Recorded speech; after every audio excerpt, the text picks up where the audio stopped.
Conferences can be a big investment as a freelancer. If you've decided to attend one or you're still weighing it up, here are some reasons why I believe it can be a good investment and some top tips to really get the most out of the experience. I'm Rachel Roberts and I help ELT and ESL freelancers work out the best way to use their talents to earn more and work less. Stick around to hear all of my conference top tips. After a long break when all of the conferences were on Zoom, we're finally getting back to face-to-face conferences. Online and hybrid conferences are great, not least because they are usually much cheaper to attend and as a result they're much more accessible to people around the world. They're also less exhausting for more introverted people like myself, who, while they may enjoy meeting people in real life, also find it quite full on. However, I do believe that meeting people face to face is always going to give us a much better result in terms of networking and relationship building.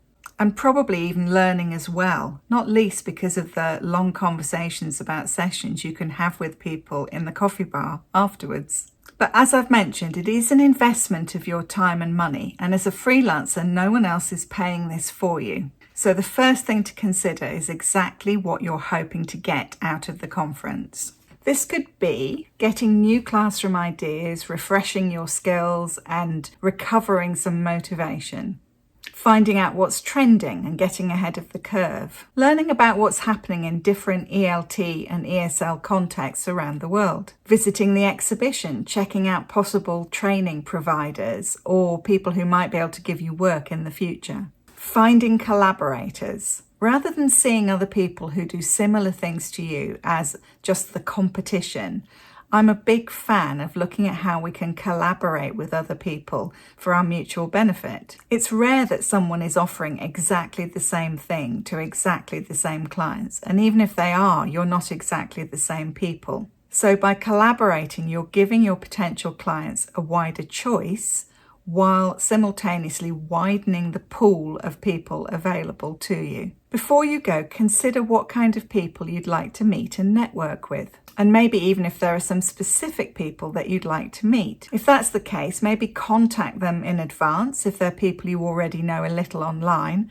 and try and arrange to meet up for a coffee. Or check out when they're speaking in the schedule and pop that into your calendar. You probably will need to be flexible when it comes to it, but I do find it's a good idea to go through the program first and put into your calendar any sessions that you really definitely know you don't want to miss, as well as any social meetups you've planned ahead of time. What other preparation can you do?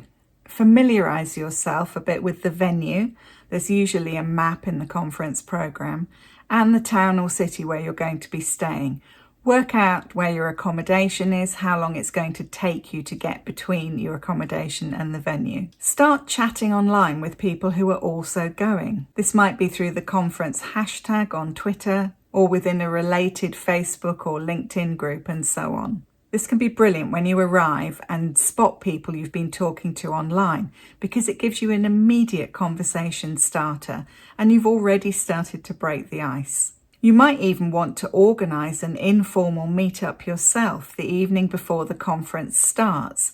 This is a time when many people are sitting alone in their hotel rooms, worrying about how they're going to meet other people. Let's talk a bit about packing. In my experience, lots of layers is the way to go, especially for IATEFL, which is always in the British springtime. And this means it can be anything from freezing cold to really very warm. Comfortable shoes are a must as you're likely to walk thousands of steps a day around the venue and between the venue and your accommodation, not to mention the socialising aspect. Don't forget pens, paper, your laptop and chargers. And consider bringing an extra pen or two, maybe even an extra charger, as lending these to somebody who has forgotten theirs can be another great way to break the ice. Decide if you're going to bring business cards or the more environmentally friendly QR code to lead to a virtual business card. This is up to you, but definitely you want to have something that you can easily give to people who you meet and you want to keep in touch with. And before you leave, set up your out of office reply in a way that enables people who have to wait for you to come back to at least find out a little bit more about you and what you offer. For example, you might have a link to your latest blog post. Prepare a brief elevator pitch. This doesn't mean that you want to sound like something out of The Apprentice, but having something prepared that you can say when people ask you what you do, which tells them who you help, what you help them with, and how you help them, is a lot better than stuttering away trying to explain exactly what it is you do and how many different hats you wear. It's worth practicing this a few times so it can trip off your tongue rather than tripping you up. Don't be afraid to ask people to say their name again if you missed it. It's remarkably easy to miss someone's name at the beginning of a conversation when we're focusing on other things like smiling or not dropping the 3 things that we're trying to hold at the same time. Try and use their name quite quickly in the conversation because that will signal to your brain that this is something that you need to remember. If you take a photo together, that will definitely help your memory. Although, am I the only one that never remembers to take any photos at conferences? Follow up with people afterwards, maybe even that same evening if you have a chance. Just send them a quick LinkedIn connection request and remind them where you met. Social media can also be a great way to network during the conference, both with the people who are there and people who are watching online, particularly if it's a hybrid conference. Use the photos that you've remembered to take with the people you meet. Post short summaries of great sessions that you've been to. People love reading about things that they've experienced themselves, so you'll get lots of people who are at the conference following you. And of course, those people who aren't there and who may be experiencing FOMO will love the fact that you're giving them an opportunity to share a bit in your experience. Finally, pace yourself.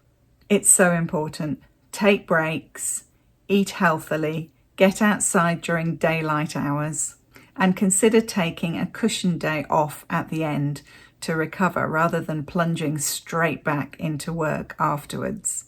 If you're going to IATEFL, I hope to see you there. Come and say hi to me if you spot me. And in the next video coming up on your screen, I'm going to be talking about how you can set meaningful goals for your business that will help you to achieve everything you want for it.